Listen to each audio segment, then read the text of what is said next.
Good morning. Welcome to my thought for the day.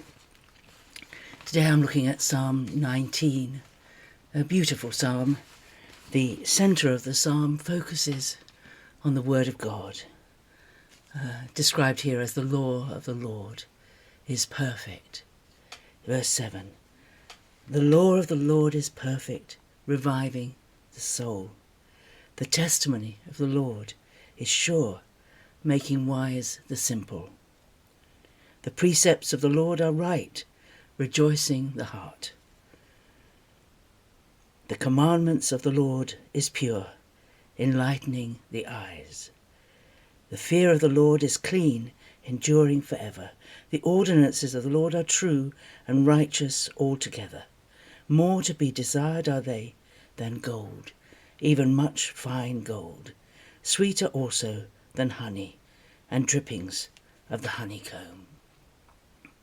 Moreover, by them is thy servant warned. In keeping them there is great reward. But who can discern his errors? Clear me from my hidden faults. Keep back thy servant also from presumptuous sins. Let them not have dominion over me. Then I shall be blameless and innocent of great transgression. Let the words of my mouth and the meditation of my heart be acceptable in thy sight, O Lord, my rock and my redeemer. Maybe you think you're not a very clever person. Maybe you think you don't know a lot. Maybe you think you don't understand the Bible at all. Well, don't be overwhelmed. Don't be overwhelmed by the size of it or about how much you've never read. Start. That's the thing. You've got to start reading the Bible for yourself. Start studying it. Start. Where are good places to start? Maybe you're somebody who's never read the Bible, never read the Old Testament. And you think, well, I'll just read it from start to finish. Well, that has its problems because from start to finish, it's not in historical order. Well, the history books are, that is from Joshua, I suppose from Genesis really, except you then have all the law in the middle and you might get stuck in Leviticus, and that's a difficult place to get stuck.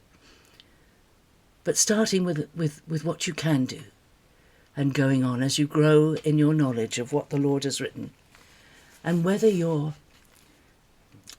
desires are for wealth and for material things, or whether your desires are for good food and comfort, the Word of God is better than both of those, more to be desired than gold, and sweeter than the honeycomb.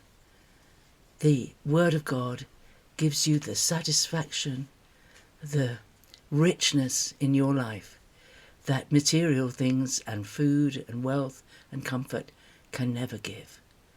As we read His Word, as we listen, and as we think about His precepts, the principles He set out for us to live by, our lives become, instead of desirous of all sorts of material things, our life becomes content wherever we are, whatever we're doing. Paul said, I've learned in every situation to be content. Why was that? Because God was enough for him. Is Jesus enough for you? Is the Word of God enough for you? Or are you always longing for something else? Think about the words. There's a beautiful richness about the words in this psalm. A beautiful richness that we can't find. Everything else is shallow.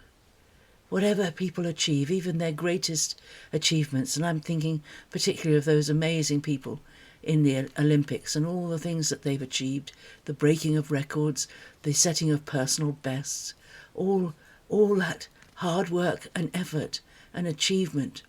For what? For a medal? And then in 4 years' time someone else will gain the medal, and in another 4 years' time they'll be too old to be able to compete, and their moment of glory will be gone. So whatever you're looking for in life, you can find it in this book, in this wonderful book. that has something for us at whatever age we are, whatever our abilities are, whether we're simple or whether we're very wise. You know, there's a great wisdom in looking at this book, which has for us the most straightforward, the most amazing richness in showing us how best to live our lives, so that our lives are full of the riches that God gives, the sort of treasures that can be laid up in heaven. You know, when we leave this world, we can't take anything with us, not even our wedding ring or tokens of love that have been given to us by people who matter a lot. We can't take anything with us. But we can, Jesus said, lay up treasure in heaven, where there's no moth and there's no rust. And those sort of treasures are the character we develop, and all those things we do in obedience to the word, because they're lasting things. They're not transitory things like gold and honey. They are lasting things. And there's wisdom. As we read his word, our soul is revived. If you've been battered recently, read the word. Focus on what God thinks about you. Focus on God's wisdom, and you will be revived. If you're simple, you will become wise as you read the word and meditate on it, and your heart will rejoice, and you will be enlightened. Your eyes will be enlightened. You'll know what is true. This book tells us what is true.